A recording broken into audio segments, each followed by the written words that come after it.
Yeah, sanibonani. Igama lami Billy from kuhlelo libiza nge-Identical Force. Elangeni namhlanje sisila eMamithake hospital.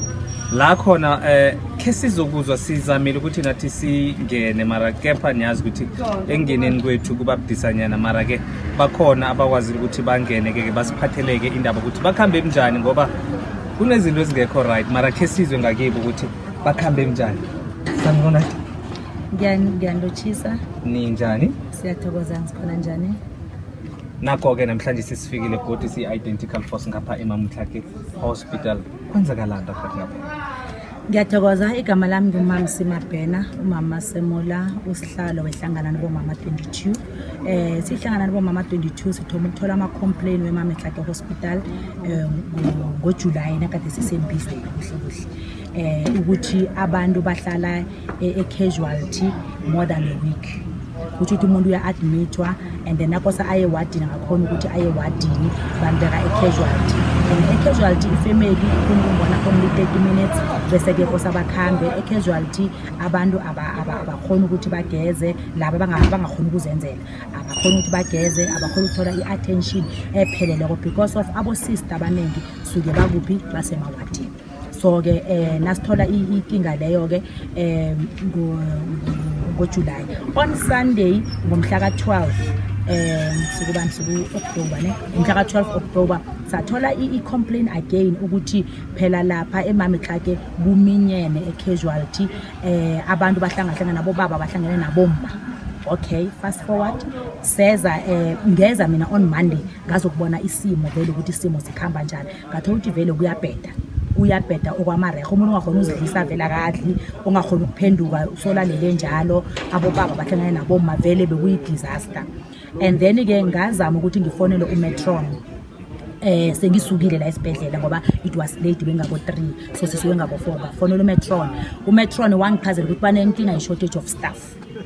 Okay, sabawa ukuthi kube khona i-meeting then wathi uzokhuluma no doctor o actor as CEO la esibhedlela uzongiphendula on Monday atsho iMonday yangeni 20. Ngabona ukuthi kade khulu ngoba already i-weekend yeza abantu abaphela remember i-casualty ukuthi abantu bayangezeleleka nangabe mina ngibone 20 eminyene ko that day kuthi ukuthi abanye basafika. Okay, and then ngathola i-contact yaba CEO uDr Chumba ngathola i-contact yakhe ngakhuluma naye wathi no angaschedule ukuthi sikhona ukubonana namhlanje on Friday umhla ka 17 October. Sibile nomhlangano ke ne-management yala esibhedlela basinikelile inkinga zabo zonke nasithi siyaziqala sithola ukuthi i-province is very much important ukuthi bawenze umsebenzi wabo bathathe iMamithake hospital serious ngoba kokuthoma i-province ikwazile ukuthi ingezelele ikhulise isibhedlela sesikhulisiwe isibhedlela kunemibhede evalelweko engasebenziwo because of shortage of staff. Almost 80 yemibhede ayisebenzi la esibhedlela ngoba kune shortage of staff. Bese kunendaba critical yokuthi akuna ward ye TB and siyazi ukuthi TB iyathelelana so umuntu ongena la ane TB ufika casualty uhlaliswa casualty ngoba akuna la kosabu ukuthi bamuse khona bese ke uhlangahlangana nabanye abantu kuthi ukuthi kulula ukuthi athelele laba abanye ngeTB. So ke sengivala mhlambe ukuthi siyabawa ukuthi iMpumalanga province abahabise indaba yokuqhasha la eMamithake hospital la kuchoda istaff kuchoda neequipment. Singenile ke after that meeting sibile ne site inspection I room lama linen ku empty room lama linen la you must understand ukuthi ilinen fanele uyichange nawufaka enye ukhiphe enye nawufaka enye ukhiphe enye so ke i-empty i-shelf yamalinen so i-equipment ayikho nayo la esibhedlela manje inkinga enkulu ukuthi uProvince uMpumalanga province lesikhathi angezelela isibhedlela why beyangangezeleli nestaff so siba ukuthi ilunge into leyo and enye into esibawa ukuthi kube khona i-transport ezokuthatha abantu because iDr JS Moroka ayithomi eFalbank. iDr JS Moroka ithoma kubo Siyabuswa, Thabana, Ramkhalitsana, indawo ezifana lezo. Akube ne-transport because of abantu abaningi phambilini bebasiwa ePhiladelphia Hospital. Nje ukuthi ePhiladelphia Hospital ayisakhona ukuthi ithathe abantu ngoba yona iseLimpopo. So ke bese abantu basiwa kuphi eMametlhake. Ukudrive ngekoloyi is 1 hour 30 minutes ukuya eMametlhake. Bese akuna taxi. Uyokudrive ufike eMametlhake ungahlangana netaxi neyi1. So besiba ukuthi kube nendlela ukuthi kube netransport kwazeke ukuthi mhlambe ke ngelanga elisona kune transport esuka mhlambe from eBagana Kobushwa, Siyabuswa, Thabana, indawo ezifana nalezo eletha abantu ama families eMametlhake Hospital bazokubona abaguli babo bese ke ibabusele emuva. Ngenye into esibawa kwaleyo ngobanga lokuthi kuthi ukuthi umuntu uyabekwe eMametlhake kana ifamily yakhe ayinamali uzaze azidele ala esibhedlela kunganamuntu ombonako. Siyathokoza. Yeah, akhe ngizweke njengoba ungena kwenu mhlambe kuya ngendlela nabanipha ikhulumo ngapha esibhedlela njengoba ningenile bathi ama changes namkhana ngoba nathi ke sangena kancane sezwa iphunga nalo elinenganyana ngaphakathi lapha country bathi bayokwenza nini ichuguluko bolenza nini ichuguluko or bona bathi nabo balinde iprovince ukuthi mhli baphendule lokho babhizi indawo injalo.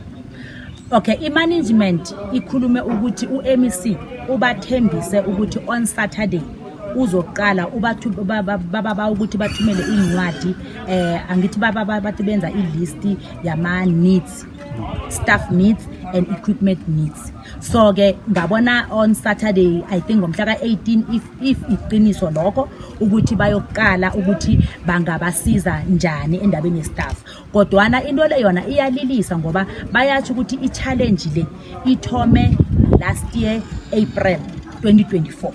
Since April last year bayeza la esibhedlela idistrict izokucheck ukuthi isibhedlela sikhamba njani. So angazi ukuthi azange mhlambe babone emergency yokuthi istaff vele singezeleleke. Enye into abayivezile lapha ku management ukuthi bathi sebawabhalile ama needs. Let's say example babhala ukuthi sifuna ama nurse ayi10. I-province ikhathe ama needs laya bagcine babanikele mhlambe example ama nurse ayi3 bathini abana budget. So besibawa ukuthi iprovince bangayikhuluma indaba yebudget ngoba nangabe babanayo ibudget yokwakha isibhedlela bekumele ikhambisane nebudget yestaff. So ke into abayithoka ukuthi ukusolve this problem vele balinde uMEC ukuthi a respond kuma needs abamsubmithele wona batsho njalo.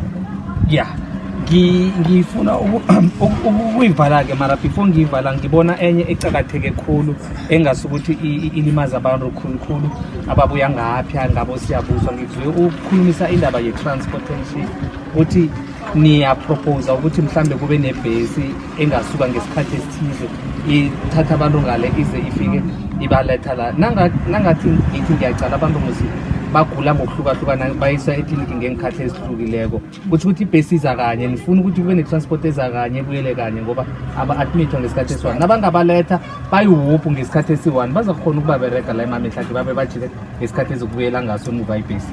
Bengakhulumela ingulane angithi ingulane zisebenzisa i-ambulance abanye bayabaletha bengikhulumela ama-families sengimlethile umamami la eMametlhake Hospital for example anginayo i-transport ukuthi ngibuye ngizomhlola ngizame ama-means ukuthi ngiqhatshe umakhelwane mhlambe nangabe abengakhona ukufonela i-ambulance or whatever the problem ngazama ama-means ukuthi ngiqhatshe i-transport ngimlethe la kwalangalelo ngizombona ngoba nginaye nangabe ngilele la esibhedlela ngiyalala bese ke bathi uyasala nabathi uyasala kosa ngibuya ngithi sithina siyifamily sizombona. So bengikhulumela for ifamily ama-families ukuthi akube netransport noma bangathi kabili ke ngeveke at least kwazeke ukuthi ngelangeli so bantu bendaweni so yazini ukuthi ngo10 o'clock ngiphe example ngiyabekisa i-transport iyakhamba iya eMametlhake iyokubuya mhlambe enrambama after i-visit yaka3 kwaze ukuthi ngengelanga so bese laba abanemali baza kuya nangamanye amalanga but at least ke kube namalanga ayi2 ngeveke la abantu ba transport wakhona. Ngikhulumela ama-families amele azokubona abaguli babo. Into ikhuluma koyihle khulu and begodi ngiyabona ukuthi bakhona abaningi esele basiphile inkulumo ngapha ngaphakathi abakhona bathi sometimes baya discharge uthola ukuthi nababa discharge umndeni wabo abanamali and then bayenzani bagcine bahleli ngaphandle kugcine kube namanesi abazi ukuthi laba buya ngikhaya babanikeza something. And mangithi ngizama ukucalculate godigodi ke endabeni zama-transport ukusuka ngifuna ukuthi ke ungibekisele ngoba bathi ukuze nongabe usuka eSiyabuswa ukhwela mhlambe kane ukuze uzofika la eMamithake.